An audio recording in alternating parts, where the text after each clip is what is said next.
Hello, hello, hello. Let's get this show on the road. Wow, we have a lot of people turning up today. It's awesome to see to see everyone, and I'm absolutely delighted to be hosting this event and kicking off what I reckon's going to be I'm not going to jump to any conclusions, but probably an ongoing relationship with myself and Matt here, bringing some brand strategy goods to all of you. I just want to get a feel for where everyone is, because I know that for those in the US, it's early enough. It's morning time. We're in the afternoon over here in Europe, and I know poor Australia, because I lived there for so long. It's nearly the middle of the night. London, Atlanta, Maryland. Hello from India, Philippines, France. Hey, I'm in France as well. Maybe we're not too far away from each other. Wow, this is going so quick. Netherlands, Scotland, Slovakia, Netherlands, Nigeria, Egypt, Austria, not Australia, New York, Atlanta, Georgia, Italy. So we're well represented. California, Missouri, Greece, Argentina.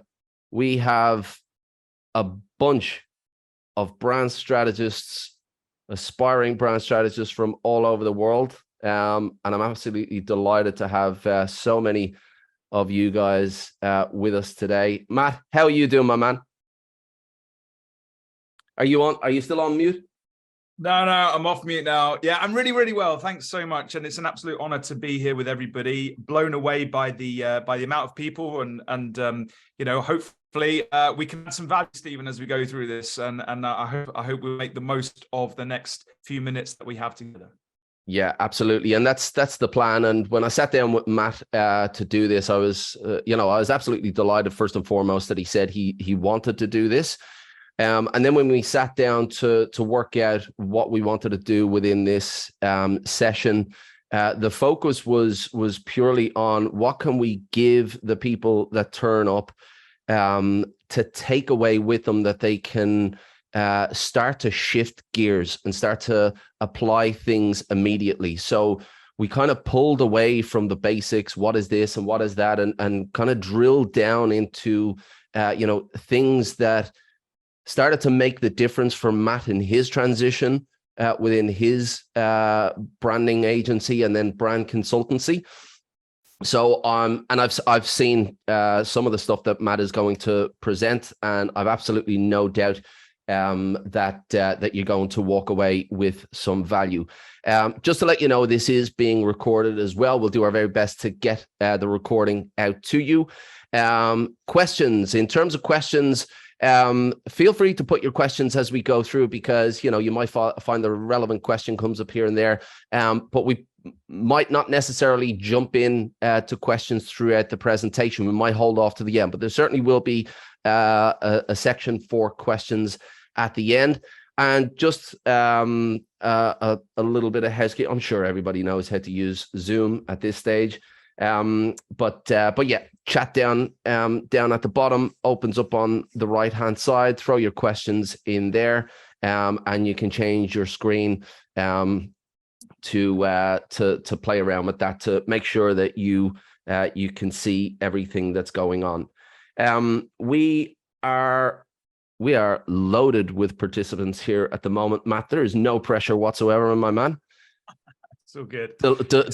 Deliver as you will. But look, for those of you who don't know Matt, I'm going to just share a little bit about Matt. Look, Matt is for me one of those influencers that is, I would say, a quiet influencer. He has so much influence, and he is connected with so many well-respected people, but I wouldn't call him a social media mongol. He's not on there all the time. When he shares things that he's doing.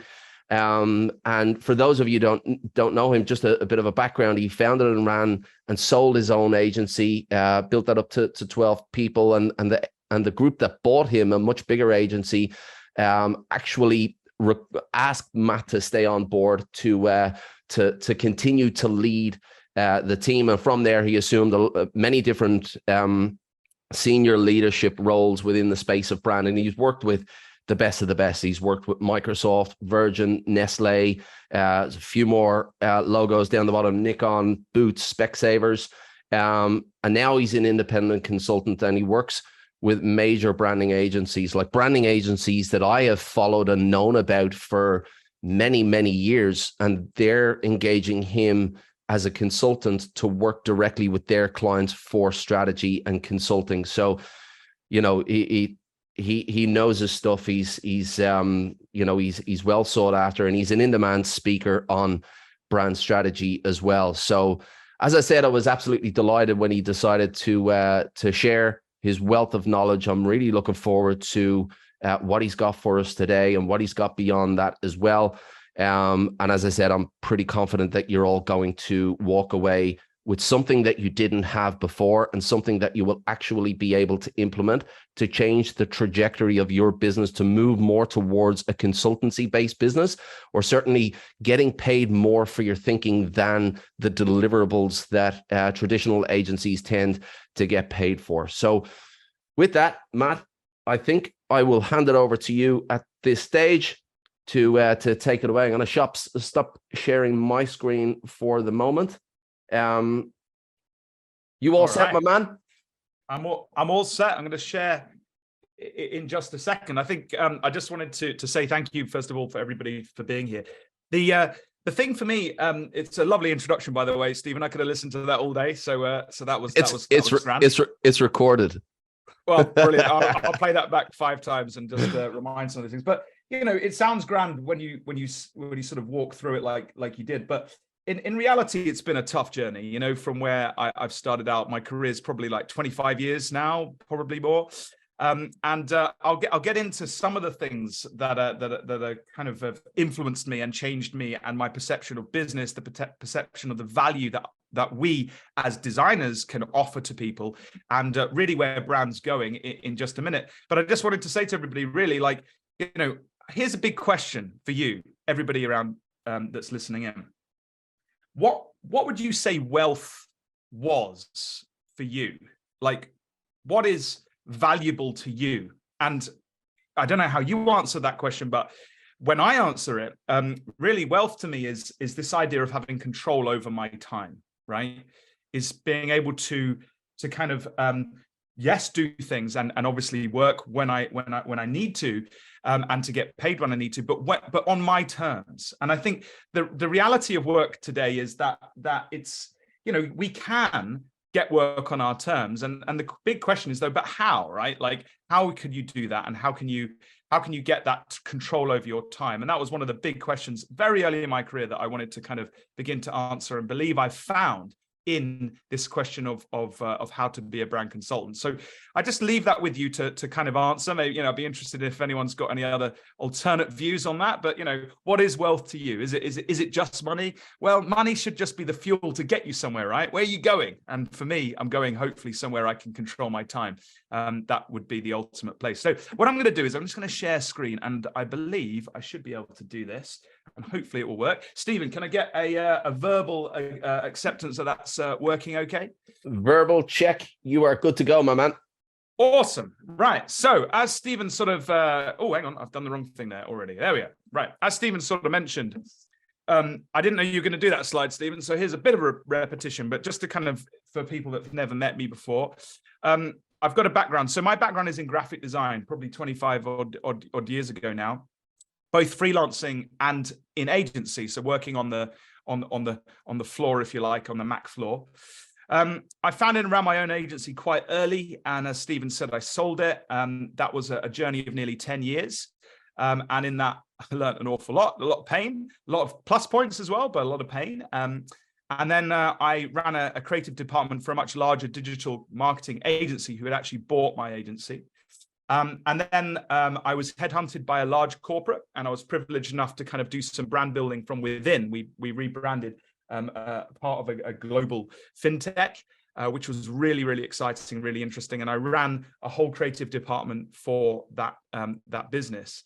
And then after then, I'd become a solo brand consultant. And I realized the other day that I think I'm now in the end of my 5th year. So I've been doing solo brand consultancy for a little while. But the truth is that consultancy is run throughout my career. Probably for most of my career, I was consulting on stuff, and I didn't even realize I was technically a consultant. And we'll come on to that in just a minute, because I imagine a lot of people on this call, and I can see a lot of familiar faces. I know you're doing consultancy, but perhaps you're not getting paid for the value that you're bringing. And I think that part of the trick of doing consultancy effectively is knowing its value, knowing how to package it, and knowing how to sell it in a way that works for you. So Matt the designer, years ago, particularly, early stages of my agency life, when I was sort of building out a team or working in a studio, I was very much kind of about tactics, deliverables, logos, websites, brand identity schemes, leaflets. Do you remember posters? Yeah, those old paper things. Yeah, we used to do those. So things like that. And I'm sure, like a lot of people here, perhaps that's maybe where the bread and butter was. But frankly, a lot of that stuff was short term and low fee, really, in the grand scheme of things. And that really, I think, if I was honest, a lot of it was low impact work. Like, it's rare, we did do some big juicy projects, but it's rare that you got a project that would really change the world and dent the universe. And what this kind of, in at least in my experience, running businesses in that space was it was kind of like this, you've probably heard it before, like feast and famine. So one minute I've got tons of work on, and I'm running around like a headless chicken. I'm having a feast of opportunity and projects and making some money. But then that would all dry up because my focus would be on doing the work and not finding the next project. And so then I'd be in a famine situation. And so this would kind of go on. And it's frankly really exhausting, really, really exhausting. And not only that, really what this was all about was I felt was being taken for granted. And I felt I'd over deliver, particularly with clients who want edits after edits after edits. And I'd feel they're being pretty unreasonable. But because of high competition and because of a need to keep chasing those projects, I kind of felt I had to do it. And when I had a team behind me, it became even worse, because then I had overheads that I had to kind of make sure that I was hitting in order to pay the team, pay rent, pay all that insurance, pay all the good stuff. So in effect, Matt the designer got himself into a situation where, frankly, kind of I was working for the business and the business wasn't working for me. But fast forward now, just to give you a little glimpse, Matt the consultant, it's a different model, different way of thinking about business, different way of selling, different way of positioning myself, and a different way of adding value. Because now, rather than being tactical, my kind of sell is more on the strategic front, more on problem solving for businesses, more on long-term engagement rather than kind of short-term little projects. I'm trying to get 6 to 12 months plus in terms of engagement, which saves on constantly trying to chase for new sales. I charge much higher fees. I believe the impact I have is much higher on organizations. In fact, I know that. They tell me that. I have a lot more financial stability because of that, which is, nice for the old brain to kind of have a bit of calm. I would say, rather being taken for granted, it's kind of like, designers often are like, well, if you don't do it, I'll get someone that will, kind of thing. And I feel that's kind of really disingenuous. But rather than that, there aren't many people that can offer the value I can offer to certain organizations. And so I'm more of a trusted partner, so that we try and work through situations together rather than, being kind of overlooked. And I believe now I'm delivering a lot more value. So that's kind of where I wanted to sort of share with you this kind of difference in, and it starts with mindset. I'm going to come on to that in a minute. But it's beyond the day-to-day kind of design. When I went to college and learned all about, went to school for those across the pond, and learned all about design, no one really taught me how to do the business side of things. And I also, like some of you, I can see some familiar friends here, we go on training courses with really reputable experts in the field, and they're brilliant, and you learn a ton of stuff. You learn the methodologies, the thinking. But what they don't teach you often is the business side. And that's you're kind of left to your own devices to do that. And that is scary. And what I'm hoping to do over the short few minutes that we have together is just give you some pointers that I've picked up over the years on, that the business side of things, really. And although I've got a straight arrow, in reality, my arrow is a bit more like that. It's been a roller coaster, shall we say, of chaos. And so hopefully I've got some shortcuts that we can look at. Now, final thing, like benefits of being of more having a mindset like I'm a consultant rather than a designer. The benefits of thinking about being a consultant, if you do it right, is you can have that high income potential because you're not necessarily fighting the competition as you were before. You get a great diversity of work, so you have to kind of allow your brain to stretch a little bit. I definitely find a lot of intellectual challenge, lots of flexibility in my schedule, have full control, opportunity to travel. I've been blessed to be in Costa Rica. I've got, this year I've been in Canada. I'm hoping to go to the Czech Republic later on this year. So it's already really interesting potential to travel as well with clients. I think there's also the opportunity to scale differently. So what I'm going to share with you is that you don't necessarily scale by adding new aspects to your bandwidth. I used to think I had to scale by adding new team members to my team.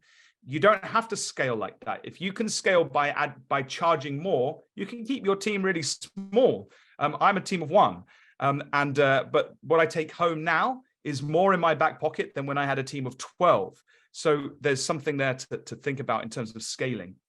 Autonomy in work, independence and the ability to take control. A chance to make an impact. Some of the work I do, I've literally had people in tears, and I'm sure some of you do some great work in that way. And I don't mean it in a negative way, not like crying out of pain and anguish, but like crying with joy, and that's the sort of thing that really sparks me. I get really, really, really thrilled about that kind of work where somebody's literally tearing up because you've helped them overcome such a big challenge. There's opportunity if you go into consultancy to continuously learn. You've got to do that. A chance to work with some really important people. And the last one, I think, is the most important for me, as I mentioned at the start. Time for me is what I value. Control over time. I've got a lovely young family for me, myself, and that's where I want to spend the quality time. I want to be there for my boys and my little girl and my wife when it matters. But I also want to work. So it's kind of like, it's having that balance between the two. Can I just jump in there for a second, Matt? Sure. Because something that you said that, really just kind of hit home to me when I was thinking about scaling up, I always felt that I had to have this agency vision, this vision of, 15 to 20 people in a creative agency, and different people in different departments. And, I know from the conversations that we have had, the scale that you have managed to achieve just with one person. When things started to kind of ramp up for you, how did you navigate not taking people on board so you could stay focused on your clients and still deliver value? Because that for me is how did he manage to achieve that? He's earning far more than he ever did before, and he's never scaled his team. That says to me that you're trimming some unnecessary stuff and you're focusing on what's important. How did you achieve that? Well, yeah, interesting. I'd answer that by sort of, I'm going to come on to that actually, but I'll answer it very briefly here and then we'll dig into it a bit. But I think the question is to ask yourself, well, why do you get paid, right? Mm-hmm. And the answer for that is you get paid by perceived value, right? From somebody. So if I think, Stephen, you've got something to offer me, and I say, how much is that thing? And you say, oh, it's X. Now I'm doing a kind of a value judgment in my mind, right? If to get Stephen to give me that thing is X, is it worth that much money for me, right? Personally. So there's two things there. There's me, the buyer, and there's the thing that's on offer, and then there's the value. And you've got to kind of think that way. Now, when you work with top tier leaders, money is not the issue for them, right? Particularly in big organizations. I'm talking corporates. They have a lot of money to spend on all sorts of things. In fact, they'll spend more money on cutting the trees in one of their offices than they will do probably on the graphic design that you'll ever do for them. At least in my experience when I was doing that. So the value is an interesting thing. Now, so therefore you have to begin to position yourself in a way that's high value. There's ways of doing that. You can't just, and I'll say this up front, you can't just suddenly go from a standing start to charging super high fees and getting six digit turnover overnight. Like, this takes time. It's a long-term play to be a good consultant. And I would say that ultimately the question on how do I do it? Well, that's what I'll share in a minute. Okay, so how does that sound as a kind of a very quick answer? Yeah. So I don't know what's to come. Well, I've seen little snippets, but I didn't know that was up ahead. I'm delighted that that's up ahead. So keep going. All right. Let's keep going, and then we'll see if I don't answer it fully.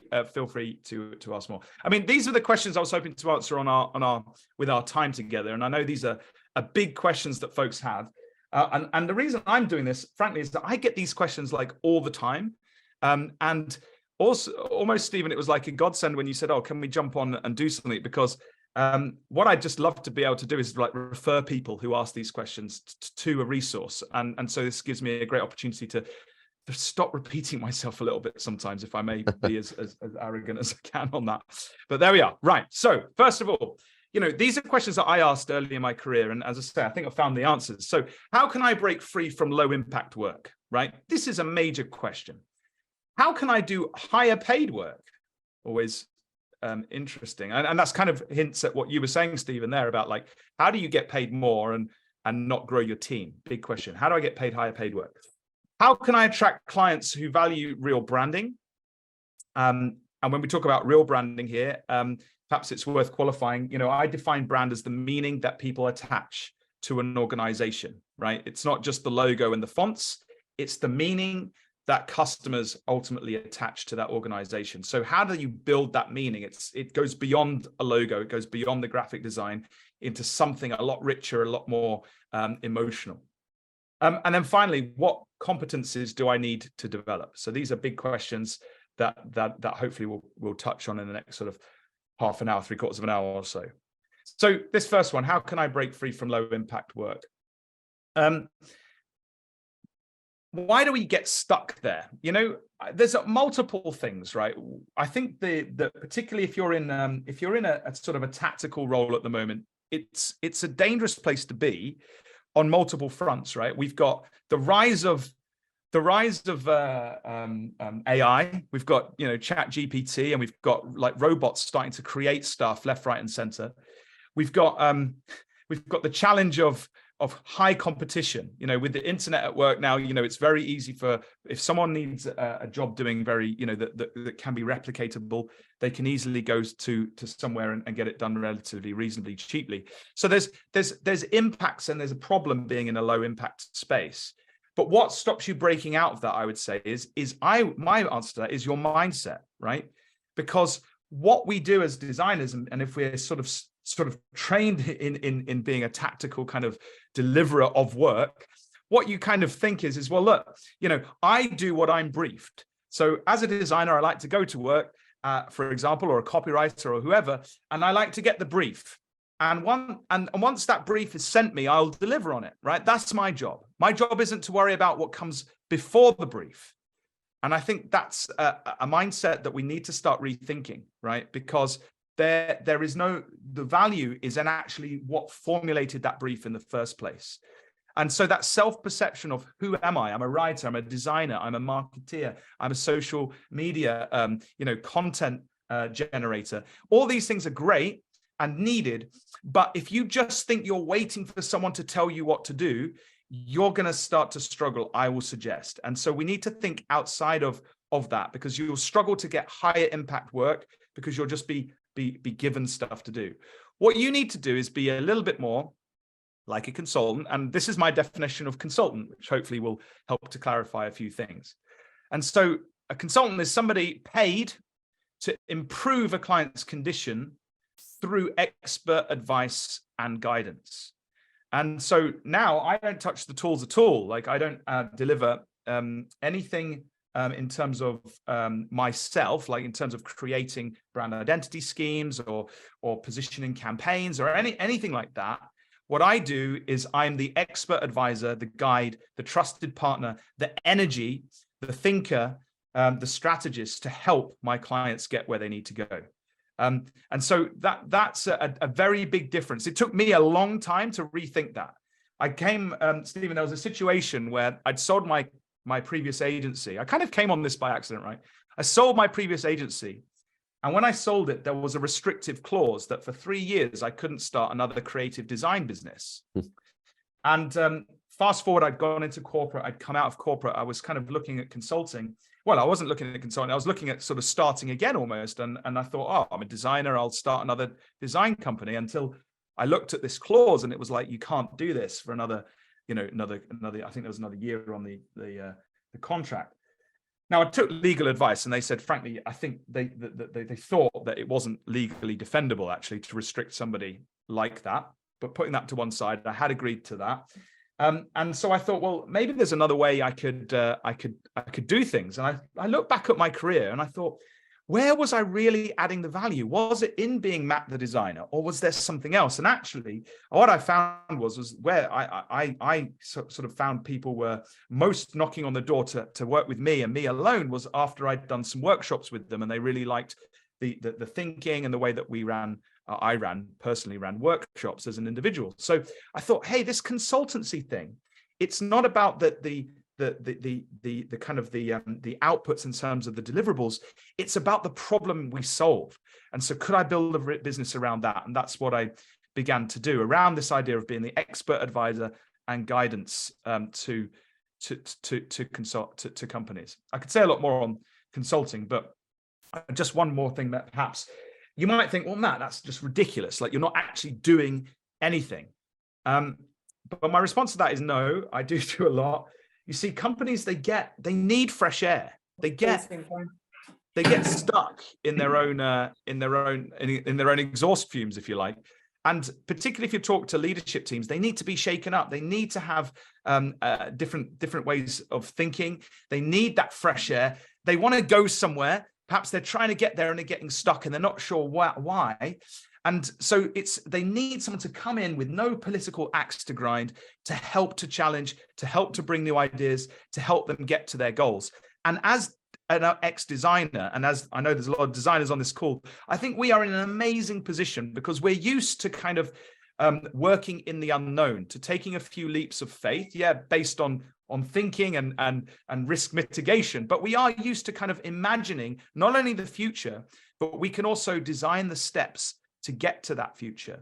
And that's incredibly valuable to businesses, particularly if they are truly trying to build a brand, something that's going to last, some meaning that's going to make sense in the world. And yes, the commercials will follow. So I think, we're in a powerful position if you have been a tactician to be able to kind of move from that into consulting, because you understand there's steps and stages to get to a new way of thinking and doing things. Yeah, well, and look, we've got tons of questions coming in at the moment, and as I said, we'll cover a lot of them towards the back end. But Megan just had a quick one. As you're talking about what a consultant is, how would you differentiate between a consultant and a freelancer? Because you can have a freelancer who consults and offers strategy, but how would you differentiate between the two? And do you see yourself still as a freelancer, or do you definitely see yourself as a consultant?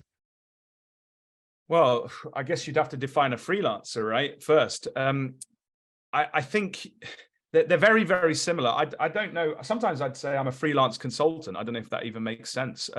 Because consultant, you can be a consultant and work for a big firm, right? And so there's McKinsey, there's KPMG, there's massive business consultancy firms that are faceless, and they'll do you a good job, and they have, tons of staff. And you can be a business analyst and a business consultant within them. I think a freelance consultant, which I guess is what I am, is is somebody who does that, but me on my own. And there's brilliant reasons for that, for people to choose that, because they get, if you want to work with Matt Davies, you can work with Matt Davies by hiring me as an individual. And there's a lot of power in that. Whereas I think what you would do if you went to a typical business consultancy is you don't know who you're going to get, who's going to walk through the door and help you through things. So my sort of response to that is that I don't think they're mutually exclusive terms, freelance and consultant. I kind of would use them slightly interchangeably. Freelance is the way you do business. Consultancy is what you're doing for a client, which is to improve their condition through expert advice and guidance. I hope. Yeah, and if I could just add on that and give my 2 cents as well. It's also about your perception in the market and how you want to be positioned. And this is brand strategy 101. You know, if you can position yourself as a freelancer, well, our perception generally of freelancers is that they're as much the hands and the order takers as they are the thinkers. And I would say they even lean more towards the execution side of things. So a freelancer is somebody who is independent and can give you those skills, but they're less synonymous with the kind of higher level thinking and the advisory services that we associate with consultants. I'd agree with that. And so, if I was talking to a buyer, I would never describe myself as a freelancer, because I think it has that perception, Stephen. I'd say, I'm a consultant, I'm a solo consultant is a good way of terming it. So I think you're right. I think these words are loaded. A freelancer, it's like, oh, we'll get a freelancer in, as if you can get like any old person in. And I think consultants a bit more specialized, a bit more individual, is my personal view on that. So can I carry on, Stephen? Is that all right? Shoot. So I just wanted to kind of finish off this question. How do we break free from low impact work? And I think this is the key here, I think, is a question of who you're selling to, right? This is a massive, massive thing. So when I was doing a lot of kind of doing my agency work and running my creative team, we do a lot of work with kind of like CMOs or marketing directors, right? So these are people who basically have already set the agenda, if you like, and they just need people to execute and deliver on what they've said that they're going to do. And so you're not involved in molding that agenda at all. They know precisely what they need. And so you are then hired and brought in to deliver on that. So if my audience was a deliverer of a set project, then what that will mean is I'm going to deliver on that. But frankly, it's pretty low impact. You're not solving a big problem with that. But if you can flip that and start selling to a different type of person within a business or organization, say a visionary leader who wants change, but perhaps has got some problems and how to do it, who's a decision maker in the organization, who's a buyer, who has a budget and money's not the problem, then you can start really thinking about helping them work out how they solve the problem. You can be the one starting to help mold and form the briefs that then go out to others. And that is where the high impact work lies. And so the key here is firstly to identify, as you say, Stephen, it's almost like branding 101. Who do we want to sell to? Then we need to understand where do they hang out and what are their problems and how do we get in front of them in order to position ourselves so that we can prove to them that we're the right person to help them with that problem. It's not easy. It's easy to say, hard to do, but there are ways of doing it. I think this is the best advice I can give, on a short webinar like this. It's simple. When someone comes to you and says, right, I've got this brief, I want you to do this. You have a choice. You can go, okay, here's a quote, and then run off and do it. But you also could say, I can do that for you, but can I just ask, why are you doing this in the first place? And continue to ask why. Oh, we want to up our sales figures from X to X% to X%. Okay, well, why is that? What's driving this? And then you get into the really interesting questions, because then you can start to uncover, well, okay, so why do you think this piece of work is going to solve for that problem that you've suggested? And how do you even know that problem is the problem that the business have got? And what that starts to do is starts to reframe the way that the person looks at you. because suddenly you're not just someone who's an order taker. You're starting to unpick things. And you find that there's doors left ajar. There's always opportunities and cracks in people's thinking. And if they're open to it, and you can start demonstrating that you'll be able to figure out, what is behind some of these things, and maybe they don't even know. And that's where I kind of found that I began to do workshops, because when you really question people, like why do we even exist in the first place? Big brand questions, they're not really sure. And say, oh well, I'll put, I just wonder if it would be of interest to you that I could offer a workshop that would help you with that, because I think if you had the answer to that, it would mean that some of these deliverable projects that you're asking me to do, we could make sure that we're spending the money more accurately and wisely, and perhaps there's a bigger problem behind some of this stuff that we can diagnose together before I just accept this prognosis. So I think that's my biggest tip to sort of start through. If you are receiving briefs that are preset, begin sort of the process of thinking more like a consultant by asking why, and that will open up lots of other Matt, do you find that there's of course, you get better with this over time, and I love this strategy, and I think it was Toyota, I can't remember his first name, the actual founder of Toyota, who coined the strategy, the 5 whys. But there's a way to ask why 5 times, and there's a way to ask why 5 times. It's not just but why. Yeah, you got to kind of play back a little bit of what they've said. But why have you said that? That customers are not really aware of that, or whatever it might be. Yeah. And so when you question these leaders about why they want done what they want done, do you find that any of them get defensive? They think you're challenging them, or do you find it opens doors to other questions that you could potentially ask? What's the kind of balance there when you and do you still get those types of business owners who push back and have the ego problem? Well, I think you're right, Stephen. It's the way you do it. I think if you're a consultant, you do have to have a lot of confidence, but you have to have a lot of humility, right? That's that honest truth, because you don't know everything, and they have their context and their business, and you're an outsider, right? So what I like to do is try and unsettle a leader in a little bit, not ask in a way that makes them defensive and angry, and you can tell if you're reading body language well, like how this is going. But if you're sort of asking why in a way that is that you're genuinely curious, because you genuinely want to help them solve a problem and uncover a problem, you will then find that it's a different conversation. So for example, like if somebody says to me, Matt, I need you to come on, and I'll just use a quick example. I need some brand workshops. I need 3 brand workshops on purpose. And you say, well, okay, I could do that for you. But can I just ask a few questions, because I just want to uncover the context here. So what's behind this? Give me the business context.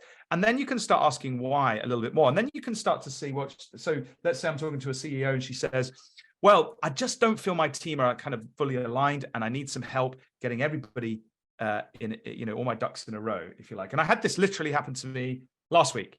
A chap called me and he said, need some workshops and stuff. So I said, look, I could do you workshops, but I want to understand why. And he told me that he was very worried that that his team weren't aligned. There was a big event coming up in a couple of years, and he wanted to make sure that they hit some numbers to get to that kind of event. And I said, well, look, rather than just doing workshops, we could do some workshops, sure, but what if I speak to them all as individuals before we get together, because that would kind of help me understand where they're all coming from, and then I can design a workshop around that, because now I understand the problem. The problem here isn't the brand positioning, like you've sort of initially come to me with. The problem is in the question of alignment of your team. So I need to understand the team. I need to understand how they tick, where they are in their journey, and I can have those confidential conversations with them. And he was like super happy about that. So there's kind of things like that. I don't know if that was the best example, but it kind of shows you that if you ask why, you can add more value, you can do more things, you can actually help diagnose the problem a little bit more. Now I'm going to do those interviews. I don't know what's going to come out of those interviews, but I'll be coming back to that leader and saying, look, you're absolutely right. They're completely misaligned, but these are the things why I think that's the case. And that might be nothing to do with their brand at all. It might be something to do with their pay package or the way they're bonused, or I have no idea at this stage. So it just kind of gives you an idea, though, to ask why. You can find that bigger problem before you just accept it. Nice. Right. Next question. How are we doing for time, by the way? What's the we're good. You're on about halfway through, right? Yes. All right. I just want to check because I want to be respectful of everybody's time. Okay. So how can I get higher paid work? So we just answered, how can I break free from low impact work? And that's kind of like solving bigger problems, right? And the answer to how can you get paid is very similar. I'm asked this question before, like, why do we get paid?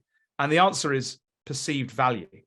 Now, there's platforms like, Fiverr, and there's now ChatGPT. There's, the technology is insane. When I was running my agency about, 10, 15 years ago, we were coding websites by hand, right? Back in the day, line upon line of HTML, CSS and all that, PHP and all that. And then WordPress came along, and then we saw like Wix and Squarespace. And I realized there was a tide of kind of technology coming, which would eventually wipe out the need for people like my small team to do, generic websites. Yeah, highly specialized websites, with data architecture and all that stuff, still a massive need for human design. But for the standard stuff we were doing, no. And I also sort of worried that this is the case with graphic design, particularly other parts of the world open up that where, wages are not as high as for me in the UK. For you, Stephen, in Europe, you can shop around if you need a task done. And so perceived value of sort of deliverables is coming down and down and down because you're not solving a big problem. So what we've got to do is we've got to ask ourselves the question, well, if I want to get paid more, how do I add more value to the marketplace? How can I basically add more perceived value, but genuine value? And so this is where we use this lovely expression. How do we become a brain rather than a pair of hands, right? Because if I'm hired to be a pair of hands, there's multiple other people that technically can pretty much do what I'm doing. But nobody else has my brain, thank goodness. And I've not got your brain either, which is also a relief to us all. But the thing is your brain is special. It's very unique. And the way it thinks, it brings in your experience and your frameworks and all the things that you've done in your career up to this point.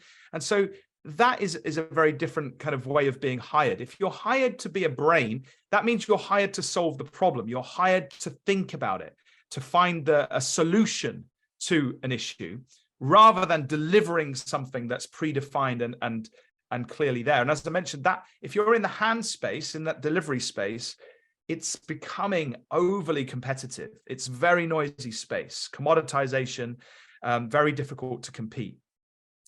Whereas if you're in the brain space, if you position yourself effectively, you can become the only person that buyer might think of to solve that specific problem.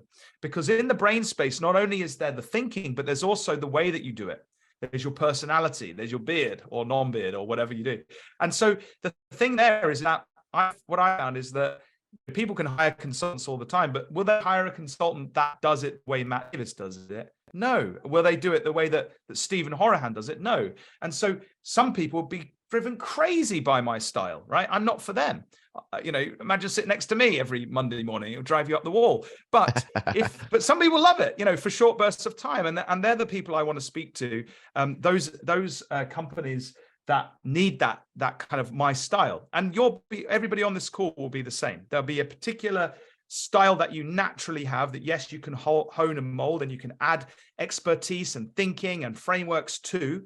And that will come across particularly well for particular types of businesses, because here's the secret to a lot of sales. And that is, and particularly in our space, in service industry, that people buy people. And that's the honest truth. And I tried for years to create a process that was detached from me as an individual. And I tried to train people up, and I was mildly successful sometimes. But when it all came to shove over years, I realized that actually the value wasn't in the process. Annoyingly, it was in in that somebody had bought into me as an individual, and therefore, almost the process was useful, but they wanted me to work with them. And I think that's my philosophy. And I think you'll find that if you position yourself well, so that you gain trust as an individual, as a service offerer, that is where your success is going to be. I think this plays into the idea of personality, and I speak a lot about this because I'm a firm believer, and that belief is growing, especially with the likes of AI coming in at the moment. People buy into people, and if you think about just the people in your lives, from your immediate family to your external family to your friends, you could probably think about 50 people just off the bat. How many of those are you aligned with more than others, and why are you aligned with them more? Because we're all different, but we're attracted to different things. And if you're able to bring your unique journey to the table, it might not have always been in this career. You might have had a different career in the beginning, and you bring some of that to the table as well. You bring some of your personality to the table, maybe some colorful language to the table. And then all of a sudden, you're this unique product out there in the market that nobody else is the same as. And I really feel that moving forward with the way things are going with AI, this is really going to become more important. It's already been important for a long time, but I think that's going to become more and more important. No, you're absolutely right. I think the other perhaps thing to mention when you think about like delivery of stuff, like you're on a shopping list, you're being compared against others, you're very restrictive, it's very competitive, and you often, at least this is what I found, it was very short term, and customers would come, they'd buy stuff, they'd maybe send a couple of projects our way. If we did a good job, they'd stick around. But ultimately, at some point and this happens, you've got to be open about it. They're going to be dissatisfied with something. Oh, I don't like the shade of green or something. And you'd have to mitigate that, and they would leave, right? And relatively short term. Whereas if you are a kind of more of an advisor, you give ideas, you coach somebody over the long term, or more on that brain side, you can really think through the ongoing relationship, the recurring revenue that you have with a customer, because you're not just offering a shopping list of stuff, you're with them to really help them succeed in wherever they need to go. And you can stick around with them if you get the right person, the right client. I've got one client is nearly, I think, 2.5 years now. I've been consulting for this CEO, and thankfully, they're still making noises like we're carrying on, because we're on a big change transformation journey in their organization. So I think that's the other value, that if you're hired to just do a few workshops, then you'll do them and that'll be it, goodbye. But if you're hired to begin to solve a problem, and you can start coaching the CEO and say, look, I can get you so far in 6 months, but the reality is we need to, there might be a need to roll over another 6 months. Let's see how we go. That's a completely different approach, and one that I really kind of appreciate from a kind of a financial stability perspective, as well as the fact that you can add some value there. So recurring revenue, increasing the customer relationship, that the value of a customer, I think definitely is a lot easier, at least from my perspective, if you sit more and you're hired as a brain rather than a pair of hands. So that's something to think about. And I just kind of wanted to mention the two big challenges, I think, if you sit in the hand space, is technology growing, like you were saying, Stephen, the chat GPT AI stuff, and also competition. We're in a global economy now, really tough to stand out if you're in that hand space, because basically other people can do most of the time what you can do, and so this idea of perceived value is decreasing. So this is the question. If you are hired to be a pair of hands, like if everything's demarcated, and this idea of accepting RFPs and stuff like that, I've been there, can you do spec work, that kind of stuff. It's like, to deliver on this campaign or to deliver on this brand identity, you are a pair of hands. But if you are hired to solve a bigger problem, you can then demand a much higher fee, particularly if they're only talking to somebody like you. And that's the ultimate dream, right?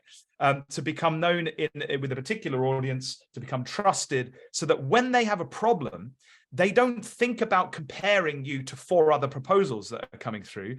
They just pick up the phone and want to speak to you, and that's when you can demand the higher fees when you're talking to the decision makers in that scenario.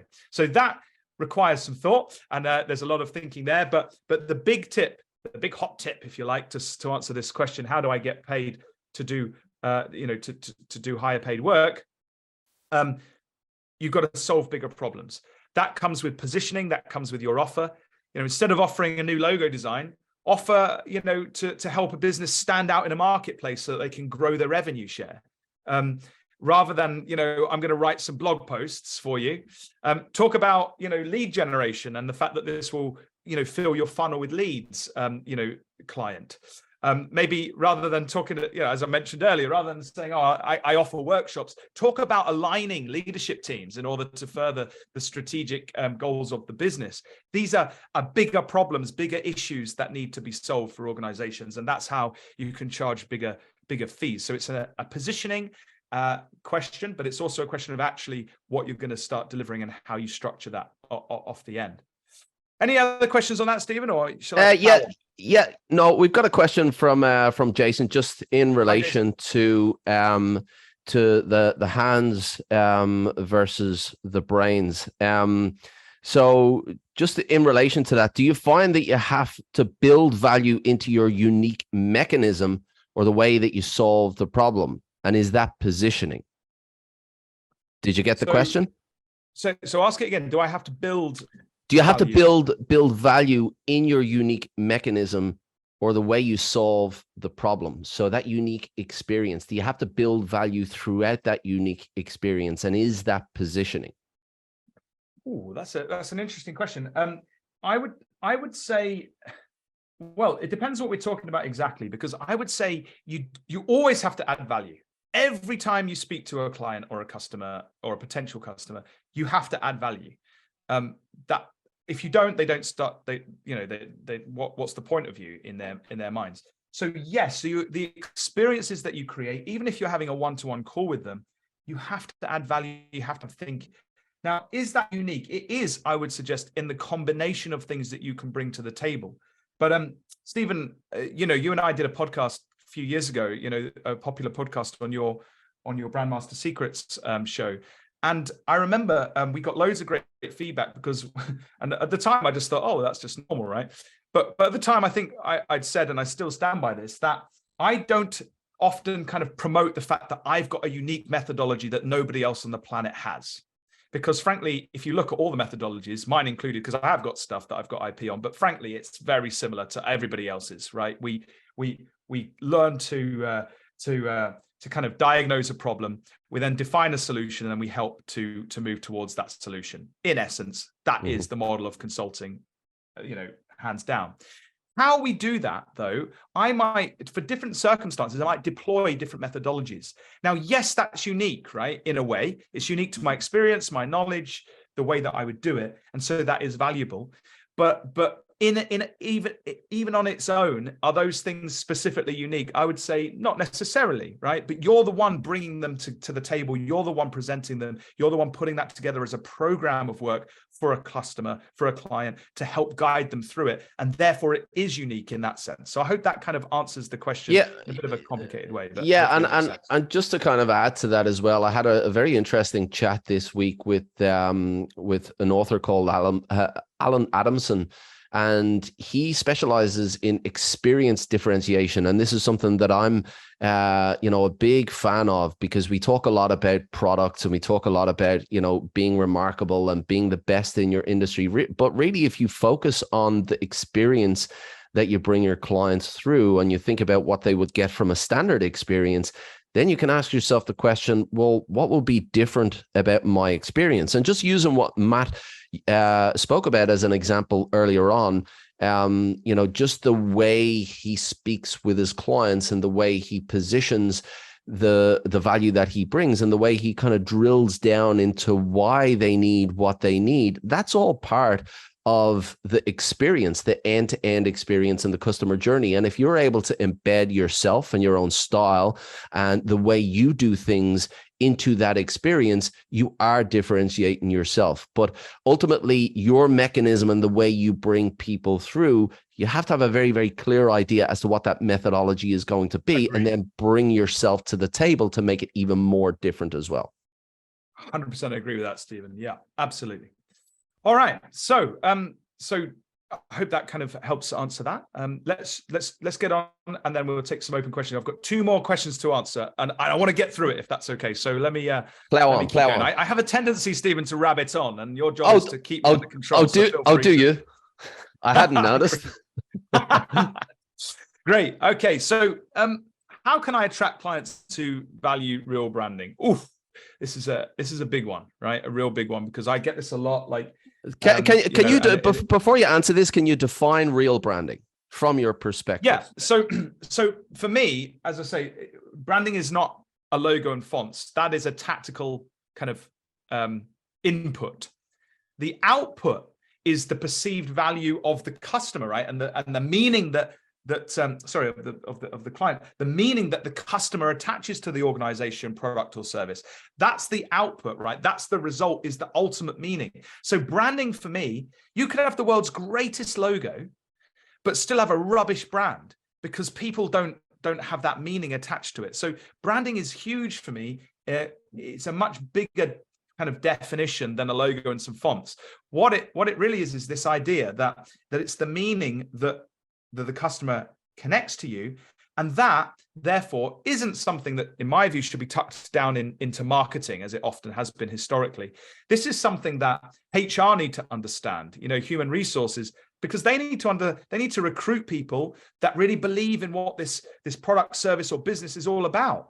And so they need to have good branding, and there's a whole arm of branding that I know some on the call specialize in, employer branding, employer value proposition, employee experience. I found myself in all sorts of weird situations in the past where I'm working basically with HR people to help take the principles of brand and pull it into an organization and actually design training and design processes around actually living the brand for an organization. So, there's HR people, there's operations people, there's customer success, there's salespeople. Obviously, they need to get it. There's a whole raft of people that and across a business that, of course, all come together to create customer experiences that will create meaning. Product and innovation people. All of those people need to, in my view, understand brand.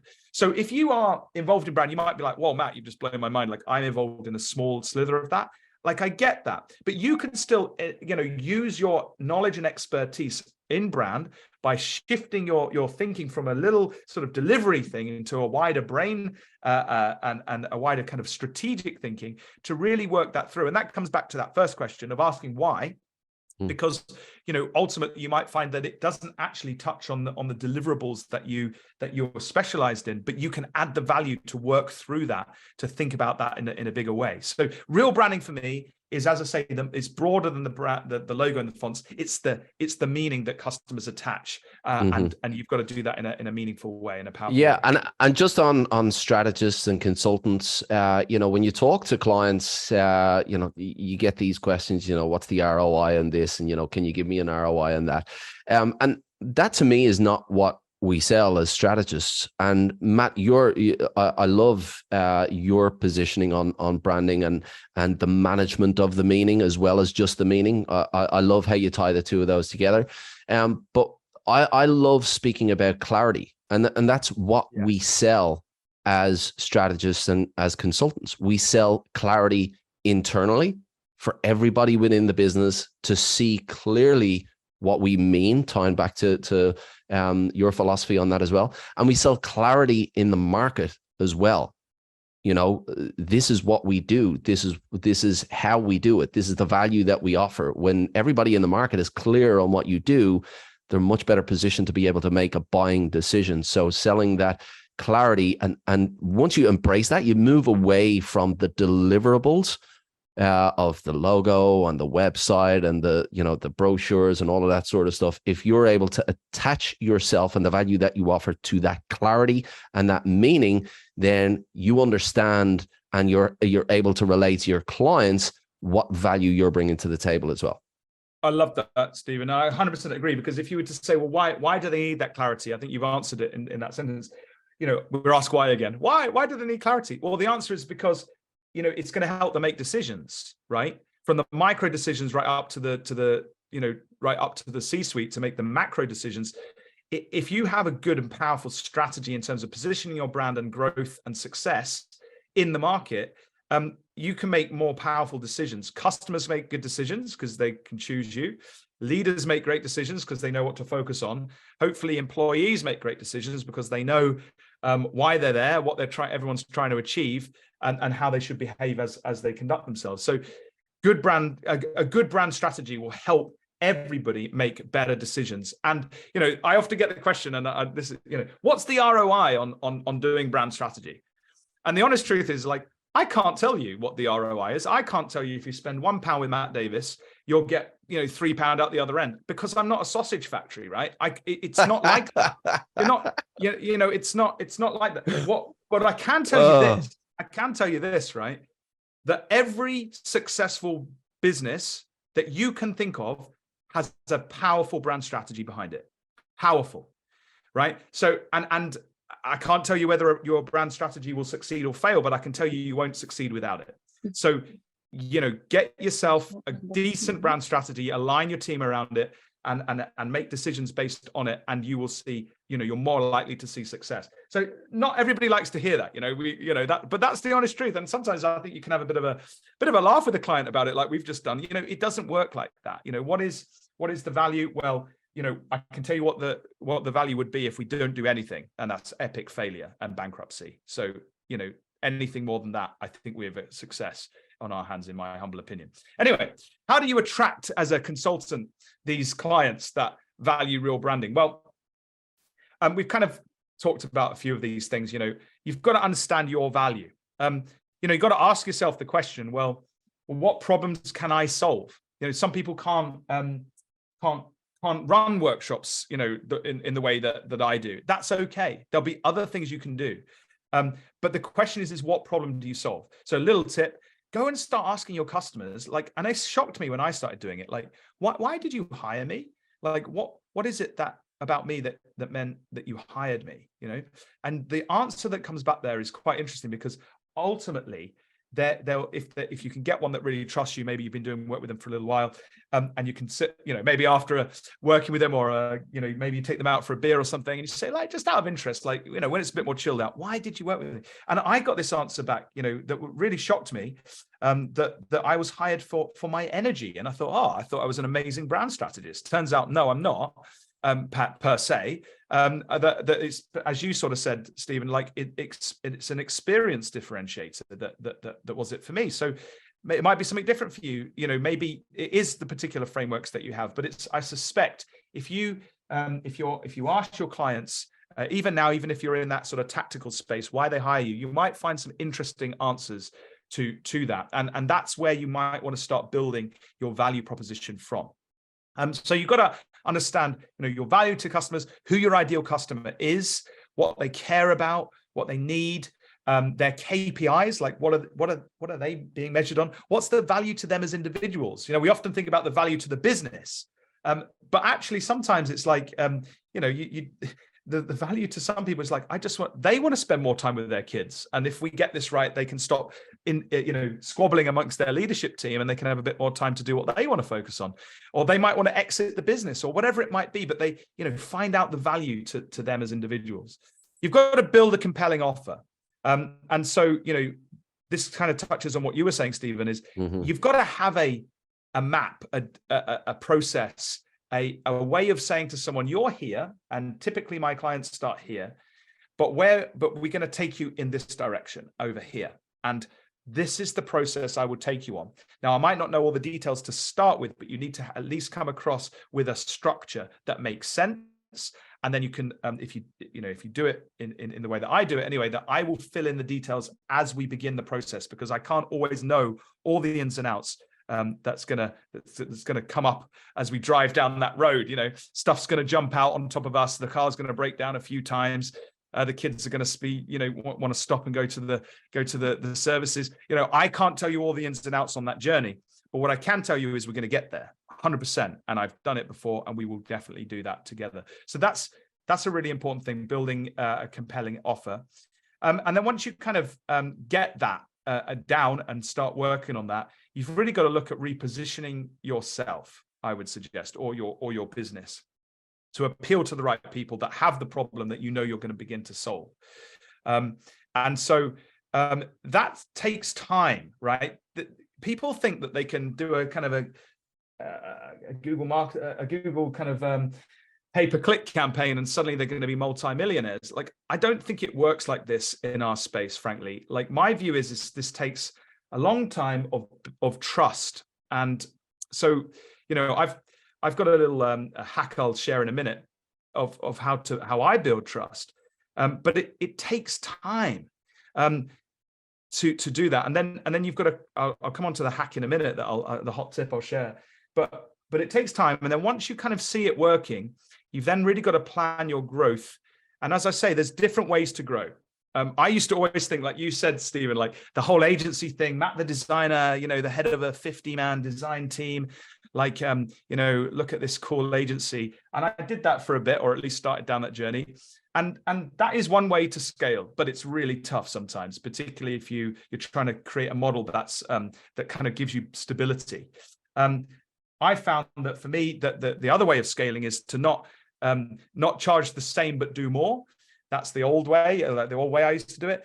My ability is to charge more and almost do less, right? Which is kind of a bit of a weird mind warp. But, that is a big question. How can I get paid more, but do less? So I work about 20 hours a week now. I don't want to upset everybody, but I do. And I'm paid more than when I worked, 5 days a week, 10-hour days. Like, honestly, it's bizarre, because money isn't necessarily bound up in time. As I've mentioned, money is bound up in value. And that is the difference that I've learned over the years. So if you can contrast between where you were, Matt the designer, even when you had your own kind of agency, to Matt the independent consultant now, when you think about those two different people and you think about the contrast between one position versus another position, if you had to put the difference of those positions down to a single word or a short term, what would that be, without putting you on the spot too much? Well, I think it's the difference between being a commodity and being something that's perceived as rare, right? These two things are very different. There's a ton of creative agencies out there. There's a ton of freelance designers, out there, and that's commodity. And as I say, that's the question of being compared against lots of people. But there's, even if you said, well, there's quite a lot of brand strategists out there, Matt, and there's quite a lot of consultants out there. But it's the way that you position yourself. So, for example, like I did a talk the other day to a bunch of legal professionals, right? Now, I'm a brand strategist talking to a whole room, 100 or so legal professionals. And there's different ways of doing this. You don't have to do a talk. You could write an article, for example, or whatever. But the point is that, I'm talking to people in a way that they've never considered from their background, their history, but they're like CEOs of legal firms. And so, they have the same problems that I know I can solve, and I can talk to them. Now, if I'm talking or speaking or positioning myself in a way that is touching on their pain, it may not even be now, but it might be in 6 months. It might be in a year's time that pain manifests itself. If I've kind of got myself in their minds, like, oh, hey, there's a bearded guy, and he talked about this pain that I'm feeling, and he said he could solve it, they're definitely going to think about me. So that's very different. That's very different to possibly like, sitting back and saying, well, I'm a designer, brief me with my design brief, and then I'll fulfill on that. Like, that's a much different way of kind of positioning yourself you are funny enough, I think you deliberately position yourself as a commodity sometimes. I did, at least in my background, in that space. And you need to break out of that and start positioning yourself as a rarity to the point where people hopefully will be like, hey, like, do you think you'd like to work with us? Like, I'd really appreciate if you did. Like, that's amazing, if you can get there. And you do that in different ways. And so my hot tip is basically a little bit on that, actually. It's this. And this is what I believe is sort of the secret to some of my success, and blessings. To show yourself in action and evidence your value. So by this, what I mean is like, here's a little story. Can I tell a story? I'll tell a story, right? Tell a story. We love stories. I sold my agency and I joined this other much bigger agency. And when I was running my agency, I was very much like, hey, the work will speak for itself. We didn't enter any competitions. We won some competitions, which was lovely. But I used to be like, kind of like, the work will do the talking. Anyway, I joined this agency, and the CEO of this agency, lovely chap, he was very different to me, right? He was very like jazz hands. He'd go out and do loads of like public talking. He was like, he had a PR kind of team behind him, and he was doing all this stuff. And I used to be like, what on earth? Anyway, I was sat around this boardroom table one day, and we'd won an award as an agency, and I'm the creative director, and he was the CEO, and there were the other leaders there, and he couldn't make it. He had to actually do this award ceremony, and we knew that a speech would need to be made, right? And he said, Matt, like, I'd like you to go and accept the award, and you'll have to make a speech. Hope you don't mind, but please could you do that? And I was like, no, I'm not doing that. Anyway, this got a little bit heated, and we had a few conversations subsequently. And then he said to me, I said, this is privately now. He was like, Matt, why wouldn't you do this? Like, this is like such an important thing for the agency to get our name out there. And I said, well, I just think it's really arrogant, frankly, getting out there and showing off and seeing how amazing we are, blowing our trumpet. He was like, what are you talking about? He was like, this is the opposite of arrogance. He said, you're arrogant, Matt Davies. You think you can just sit in a room and the phone's going to ring because the world and the universe is going to know how brilliant you are. Or you're scared, he said to me, you're scared. You've got to get out there. You've got to show that you are good and and valuable and useful in the world. And I was like, yeah, but what if they don't, what if I'm not? And he's like, well, that's the risk that you make, right? But if you don't try it, if you don't blow your own trumpet, no one else is going to blow your trumpet. So I got out there and I accepted the award and I did my best with the speech.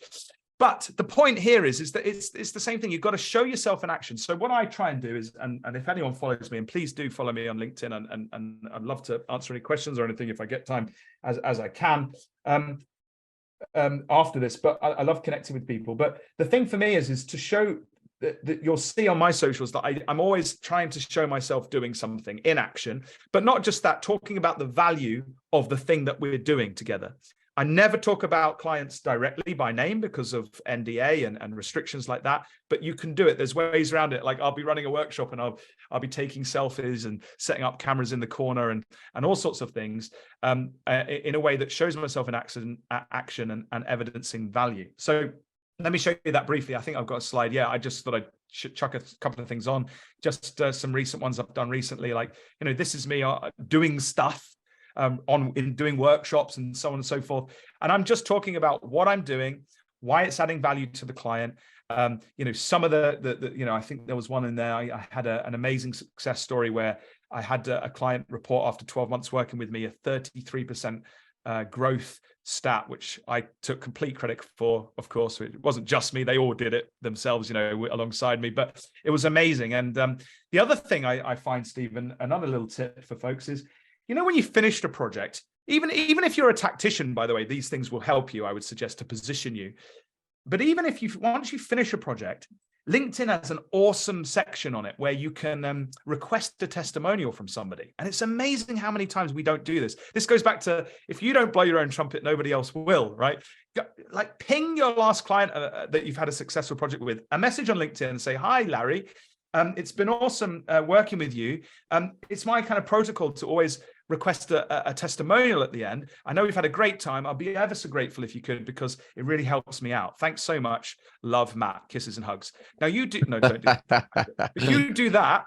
And what you find is, and some of them will be like, not do that. But what you do find is that some will.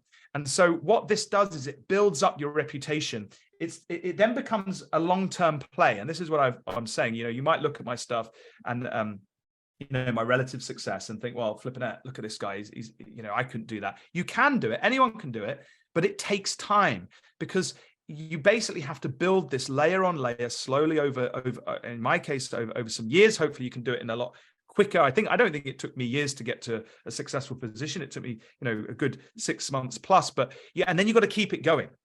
And the key here is that you really need to not, I mean, my strategy, I'm not highly glossed. You can see from these pictures, like these are all really authentic. They're the genuine things. I'm often posting these on a train on the way home.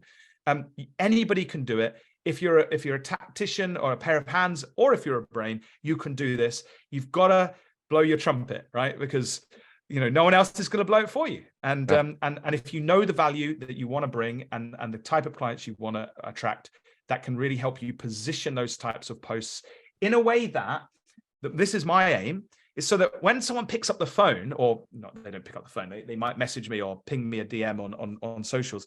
They're not asking, Matt, you know, how much does this cost? You know, or here's an RFP. That isn't the conversation. The conversation is, Matt, I've got this problem, and I really hope that you might be able to squeeze me in. And that is when you know that you're onto a winner. So it's a different way of thinking, a different way of positioning yourself. Definitely not commodity based, very unique and different. Final question. Just jump in with a quick relevant question, and we'll just keep an eye on the time there, because we need to move into Q&A after this. Richie Meldrum was asking, because he noticed that you don't actually have case studies on your website. Now you go to your LinkedIn and it's jammed with testimonials, but on your website you don't have case studies. I think you touched on it a little earlier. Is that got to do with NDAs up at the top echelons of brand? Yeah, well, it's very interesting. Great question, right? Really good.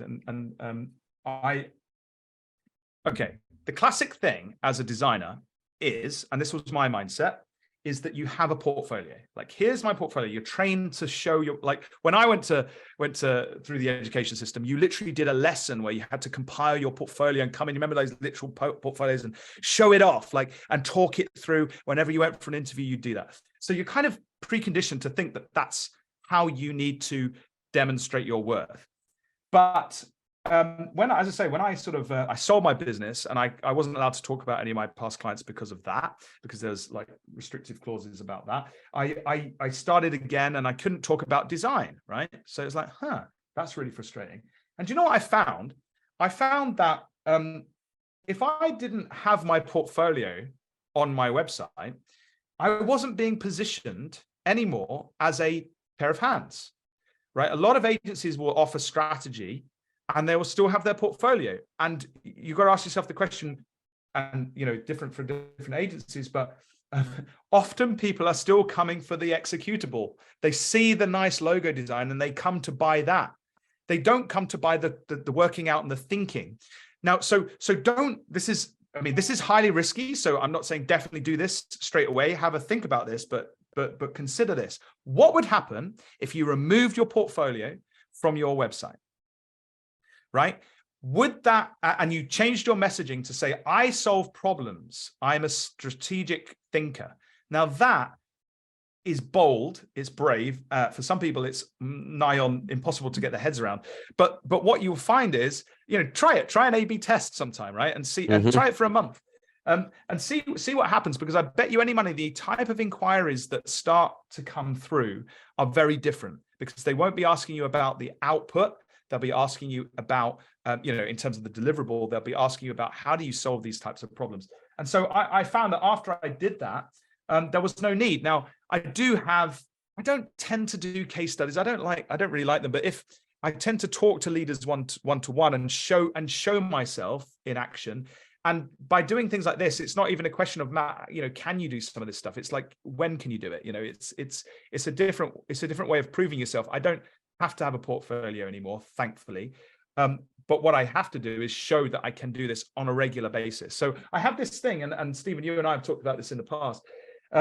What I find is that you get a lot of silent watchers, right? So someone comes across me and they might like me or follow me on LinkedIn or Instagram or something, and they haven't got the problem that I'm talking to there and then, but they will be watching like hawks.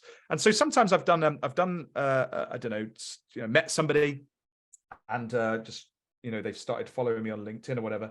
And it might be 6 months to a year later when they approach me. But when they approach me, they're not asking to compare me with anyone. They want to hire Matt Davies, right? And that's because of this type of effort that I put into social media, and proving, showing my worth, and demonstrating the value, showing myself in action. So I don't know if that answers the and look, 97% of people who come across you aren't ready to buy at the moment. That's 97% of any given market. And I think a lot of us spend our time trying to appeal to that 3%, and to get those who are ready to buy right now. But if you consider, and yes, this is something that we've spoken about in the past, silent followers. So don't get disheartened if you don't have a ton of people commenting on your stuff. Just put it out there, because there are people who are sitting on the sidelines who will never comment, who will never like, and who just observe and take action. And a huge amount, certainly from your side, Matt, of your business come from silent followers who aren't the type of people to be scrolling LinkedIn, liking this and emojiing that and dropping a comment here and there. But when they're ready to do business, they send a simple message and away you go. So keep in mind those silent followers, and give value for them, and don't be disheartened by by social media metrics. Just remember that those silent followers are in the background, and a lot of business can come from them. It blows my mind that you'll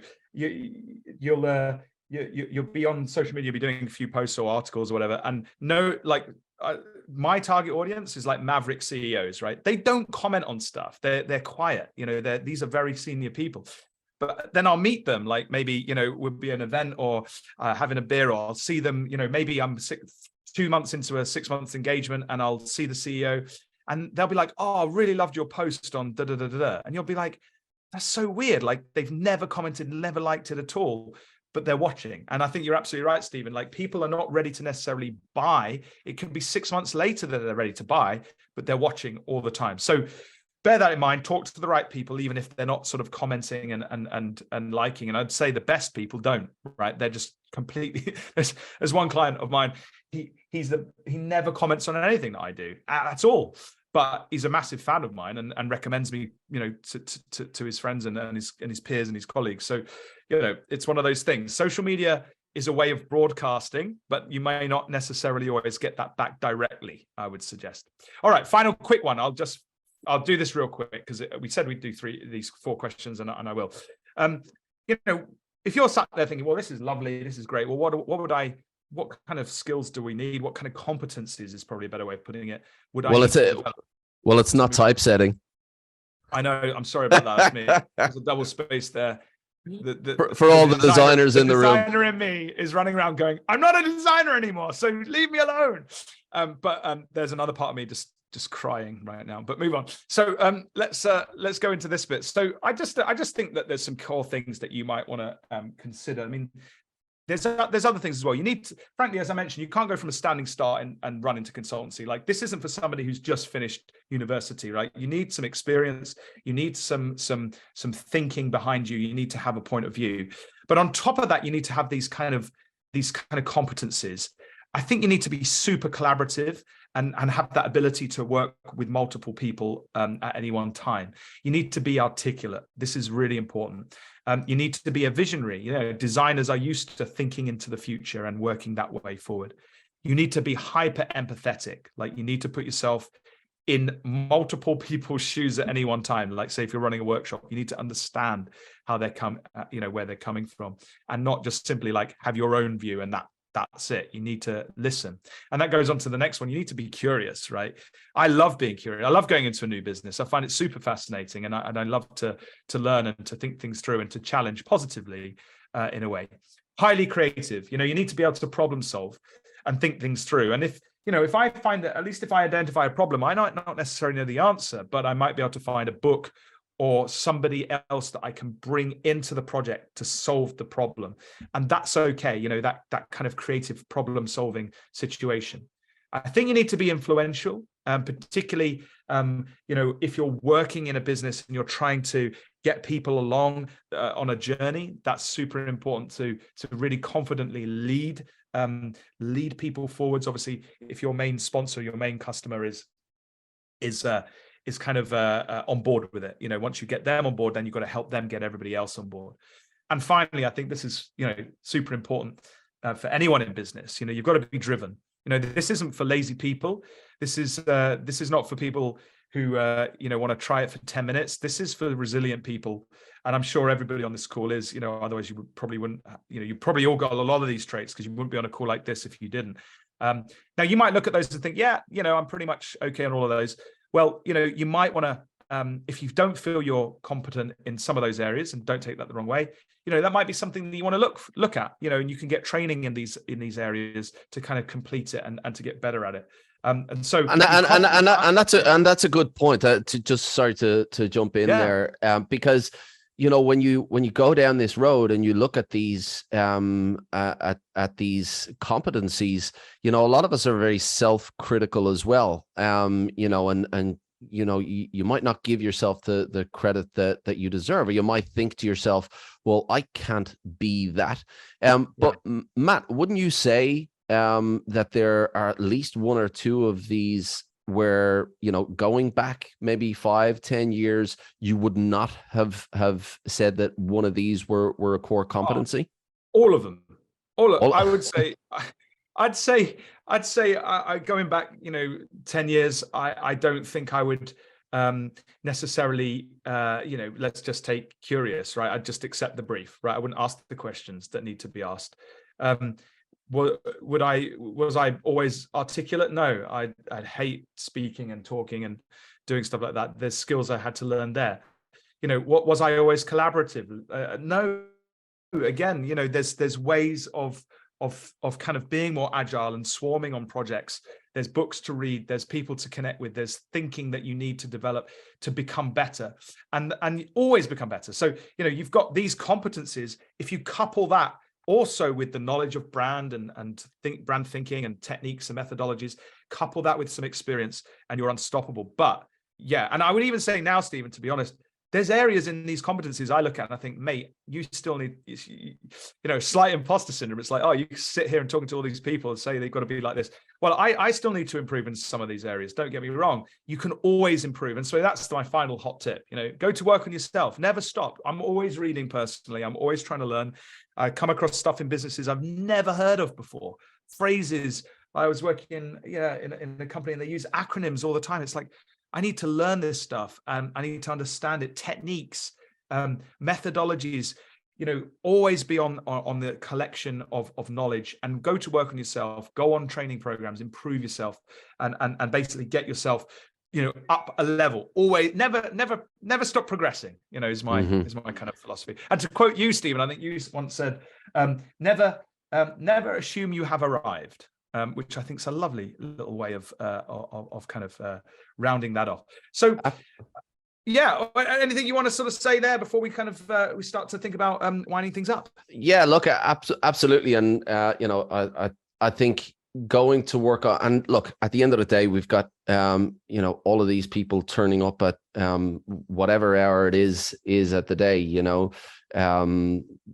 I think desire to work on yourself and improve is kind of not a question for the people who are sitting here in the room, but certainly being able to identify the areas where they are your strengths and lean into those, and identify the areas that you need to catch up on and invest in yourself in those, then you kind of, you rise together with that. And, I really think that when you have that level of awareness about yourself, that is a great starting point to know where your strengths are and where you can lean into, and possibly that becomes part of your positioning strategy, and where you kind of you invest in yourself and raise the levels of those skills to be able to be a better version of you. And we're all working, we're all in the same journey anyway, of working towards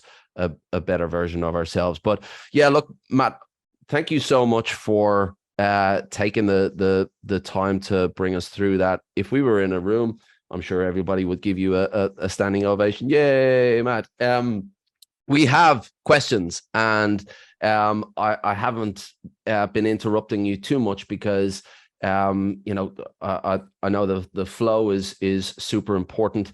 So I want to dive in with a couple of questions. I've got questions here, but I would like to see if we can make it a little bit more interactive. So I'm going to test this out. If it works, it works. If it doesn't, it doesn't. And I'm going to put Creston Bestman on the spot. Are you still in the house? Are you still in the house, Creston? You had a question. Unmute yourself. And you had a question early on about deliverables for Matt. Yeah, because I wonder if he just consults. What does he supply to the client? Does he do presentations and the research? Does he put that all together? And what can I have in my hand? Yeah. So what are the deliverables of what you offer, Matt, and the outcome that the client gets? Because a lot of us get stuck in, well, where's my book, or where's my digital files, or where's my logo? That kind of tangible thing at the end. What is it that you deliver? No, that's a great question. It depends on what the problem with the client is, right? But I'd say typically what I go in with is it's a strategy document, it's a positioning document that will be kind of built together with research, yes, like you've said, with workshop outputs and analysis, and with it's a collaborative process often, so it's kind of a co-written, co-built. I will lead the structure of it, but we refine it together. So ultimately, that's the initial start, and then it depends what problems and challenges that they have that they might need to implement. So it's a different way of thinking of it. I'm not selling a strategy document. I'm selling firstly the understanding, that the diagnosis of the challenge, and then solving the sort of delivering on the definition of the solution, which I'm working with them to kind of come to, but I'm giving my advice, and then I'm actually helping them to execute it. So I might own the plan, or I might support the plan to execute it. So these are not it's not like, here's a product, I'm giving you a product. It's more like, I'm advising you to get to where you need to get to. And that's so it's a little bit murky in that regard, but usually it's a strategy document within 6 months, and that's usually backed up by research. And I guess I could talk more on that, but hopefully that and to kind of just clarify, when you say you help them execute, you're not the type of guy to get into the back end of Facebook ads, are you? Oh, no way. Tell us about your execution. Well, I think what you've got to do is you've got to be the connector, right? You're the advisor. You come with a network of people who are experts that you've worked with before, that are brilliant, and that you can connect with the client. And so I call it the Hollywood model, right? So rather than I used to think I used to have to build an agency that did everything. Now I don't. Now I say, no, I don't do anything. But what I will do is, I know people who know people, and I'll be able to connect you with an awesome team, or an awesome kind of series of partners who will deliver on the strategy that we formulated. And so that is also part of the service. So to be paid to be the puppeteer rather than the puppet is an amazing privilege. And so what I will do is, let's say, for example, there's a brand launch. We'll need an events company. We'll need to create the brand identity. We'll need some research. We'll need to verify a few things in market. We'll need the presentations done, the audio, video done, whatever it might be. I will help get that to a point where it's high deliverable, but without any risk to me, because what I would do is introduce the client to people I trust. They would then, obviously kind of pitch to do that work or quote to that work. Sometimes I can negate all of that because they just trust me, and I can say, look, work with Roger, he's awesome, and they will, because of my word, because they trust me, and we can get things done, quicker, and everybody's a winner, and everybody has skin in the game. So you assemble the team, the Hollywood model, to get the job done. Everybody has skin in the game, and then that team then dissolves until next time, and that's kind of. But I'm the mover and the shaker in the middle of that. Does that make sense? Yeah, absolutely. Now we do have a few more questions, but before we jump into those questions, you had one or two more slides that I yes, we must get into this because folks will love this. I hope. So let's share this because it's some big news, folks. There we go. Oh, hang on, it's a bit weird. There we are. Try that. Is that better? Yeah. That's working. As you can see, Matt and I are not your typical webinar salespeople. We're like the opposite of that, aren't we? We left out at the end that there's a next step to this if you want, but essentially over 4 weeks, we're diving into the Brand Consulting Accelerator, and he's going to dive deeper into all of these different areas. Matt, do you want to take us through the 4-week program and what you've got kind of lined up there? Yeah, sure. So the first week is all about developing your kind of competencies. Like we've touched on this already. And so this is really about self-reflection. It's really about understanding the value and the worth that you can offer the marketplace. And so we've got in each of these kind of days, as it were, we've got a workbook, we've got some methodologies, some thinking, and some tips to help you shortcut the rather long and big draggled process that I've had to go through over the years, and hopefully it'll save you a lot of time and effort to position yourself as a consultant if that's what you want to do. So the first one is about understanding that value that you personally, that you as an individual, you as a company can begin to offer as a consultant, as a brain rather than a pair of hands. And then we've got to kind of construct your offer. So the next sort of step here is like to that question we had before, what are we offering? What are we going to deliver? And how are we going to do that? And so there's loads of stuff I learned over the years in regard to that. That's super powerful because you need to really understand that in order to be successful. Otherwise, you'll slip back into having to deliver tactical things again and again. So how you structure your offer is crucial. So there's lots of secrets in that one. And then the third one is once I know what I'm, the value I can bring, I know the offer that I'm going to start offering to folks. How do I position myself, and what are the activities and the thinking that I need to bring to bear? What are the routines I need to do on a regular basis to reframe and build that business? How am I going to set myself up? So that's week number 3. We're going to talk about that and give you some tips and thinking and some exercises to do there, and some tasks to do, frankly, so that you can succeed.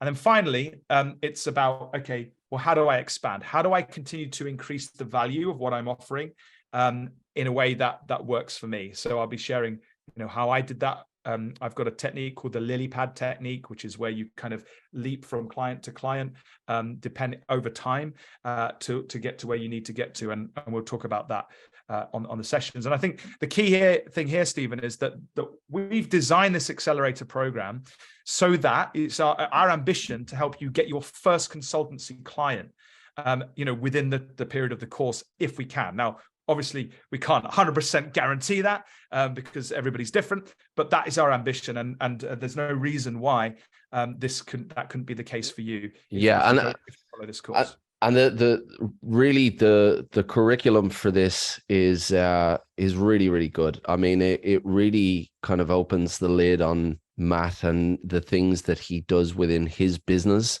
that obviously has taken him the last 10 years to acquire that understanding of how to do these things. And there are sections in this where even if you take that away, it's worth it just for that. So I was so impressed when I sat down with Matt to realize what he was going to cover on this, but we did decide that it was going to be a limited series. We want, rather than kind of shoot it as an on-demand program, we wanted to do it as a live event, and for that reason, we've made it a limited series, and that's limited both in the time for the program, and it's also limited with the seats. As I said before, you could see by the way we forgot about the product at the end, that we're not typical salespeople, and we're not doing fake scarcity. Anyone who tried to get into the Brandmaster Bootcamp that I ran, that I launched going back maybe 7 or so weeks ago, there were a ton of people who wanted to get into that, and they couldn't, because it literally was limited. We only want a certain amount of people in this, because we want a relatively intimate group of people to be able to go through this together, where people get to chat and to ask questions directly with Matt, speak to Matt, and then have access directly to Matt through the support as well for 30 days, which is part of what's being offered. So I've dropped the link into the chat for that. You can see that on the screen as well. But guys, this is if you do want to be part of this, jump in, because once we stop the enrollments, we're not doing another one of these for the time being. So that's it. That's pretty much the sales pitch done and dusted. And yeah, look, we really do want to focus on the quality here for this event. So I'm not going to bang on too much about the program itself. I've got the link there. You can check that out. I'm going to jump into to some questions that we missed along the way. Matt, did you have anything to add on that, or are you happy for me to jump into questions? No, I'm super happy. I will have to bounce in a minute. Funnily enough, I've got another call in a second from a client, so I'll have to take that. But yeah, no, I don't have anything. I think the value here is like, as I said at the start, like there's a lot of programs out there they'll teach you about brand strategy. This is not that kind of program. We're not going to teach you about the frameworks of brand strategy. What we're going to be looking at is more the business side behind positioning yourself as a consultant, right? And that's absolutely, we want to make that super, super clear. We'll touch on some of the things like, how I do things and some of the methodologies, but mainly it's like, I'm assuming everybody coming on will either be a strategist or be able to learn about strategy elsewhere. And we can recommend books and so on. What this is about, how do you make money in this space? Good money from being a consultant, and I'm happy to share, all of my tips on that with you all. But as Stephen says, I can't do it multiple times. I'm super busy most of the time, so it's okay. Exhausting as well. I've been putting a lot of effort into this, so I hope people that come there, I'm sure they'll find some value in it. Okay, guys, there are a ton of questions here, and we're not going to be able to get through all of those. Feel free to send your questions through to support@brandmasteracademy.com, and I'll do my best to answer those, or to get Matt involved. Matt, do you have time for a couple of questions? Hit me with two, Stephen. Hit you with two. Okay. We have both Carney Goldfield and Hootie Blotch. Sorry if I'm not pronouncing that correctly. They had relatively a similar question. So I'll couple these together. How do you get your foot in the door? And then once in the door, how do you explain to the client that they need a brand workshop? Okay, foot in the door. The key here is to, it's not hard sales, right? That is not how you do it. All of my sales have not come from me kind of doing hard sales. It's often through meeting people and being very authentic and genuine, be that at events, be that through speaking, be that through my, them coming across content online, be that through people recommending me, right? So I think people buy people, so that's important to remember. So that's how you get your foot in the door. If someone wants to hire a consultant, they don't Google consultant. That's not how it works. They ask their buddies, they ask their friends, they ask their peers. So you need to be on that radar. in that space in order to do that and to get those sales. The second thing was, what was the other sort of connecting question to that? It was it was, how do you explain how do you sell it? why they need a brand workshop to be able to bring them through that process? Oh, well, I may not know if that's what they actually need. So, you know, going back to that point, I would listen to what they have to say, and then I would offer, you know, a series of a workshop or whatever it is, depending on the need, depending on the problem. And, you know, I might actually offer that in a proposal, and we'll go through proposals in the process, that it's likely that that's going to happen, but you have to position it in a way that's kind of like, well, I don't know for sure that that's what you're going to need. And that's, you know, and it's got to be super flexible. So what I'll teach you is how to create a flexible working relationship with these individuals in order to kind of make, you know, highly paid, in order to make sure that you are adding the value that they actually need, rather than you're selling them something that you have to deliver on, if that makes sense. Yeah, absolutely. We also have one from Gabby Forcada, I think that's how you pronounce it. What resources would you recommend to develop critical thinking skills? It's a good question. Oh, that's a brilliant question. Critical thinking skills. I know that you have a handful of go-to books that I've heard you mention in the past.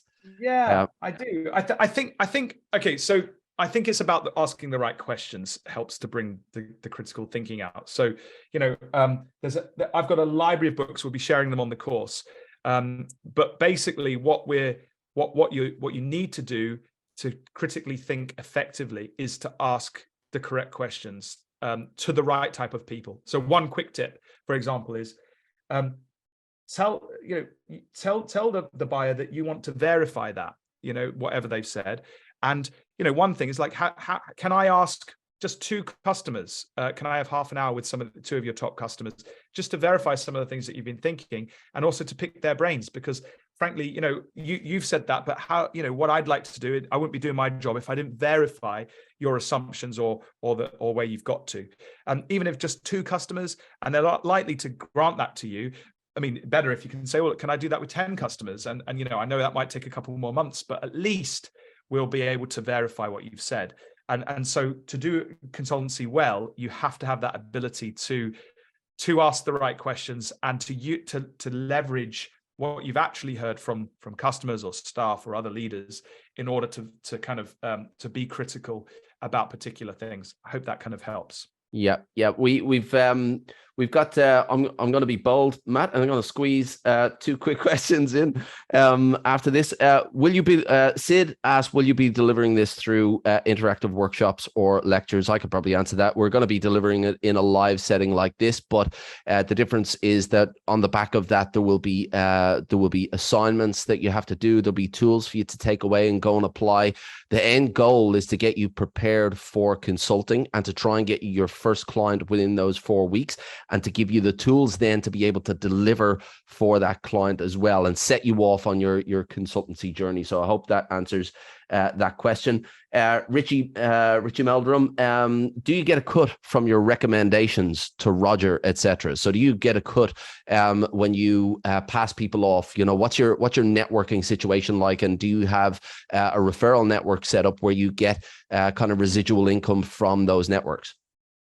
That is a model, but frankly, if you're being paid enough, you don't need cuts from recommendations. So, nice. I don't mean it in a bad way, but that's the truth. And the second thing is I think it kind of, you know, I'm quite an honest person. So if a client said to me, "Do you get a cut?" I'd feel compelled to say, "Yeah, I do." And then that kind of destroys your complete your reputation in my view, because now they think that you're incentivized to basically pass on your mates to them. That's not how it works. I recommend the people I think are brilliant and will do the right job for what we need to be done and solve the right problem. And I think that's the best way. And if they're paying you well, that's what they would expect to do, is my view. Okay, beautiful. Last question, I promise. your client's going to hate me. Gail Gonzalez, I feel like people are always searching for the doers, deliverables, and they don't realize that they even need brand strategy. They think they know what they need. Therefore, in terms of my own branding, how do I speak to their pain point? So this is really about digging deep into what they really need versus what they think they need. How do you do that? How do you extract that? Yeah, so it goes back to that point, asking why.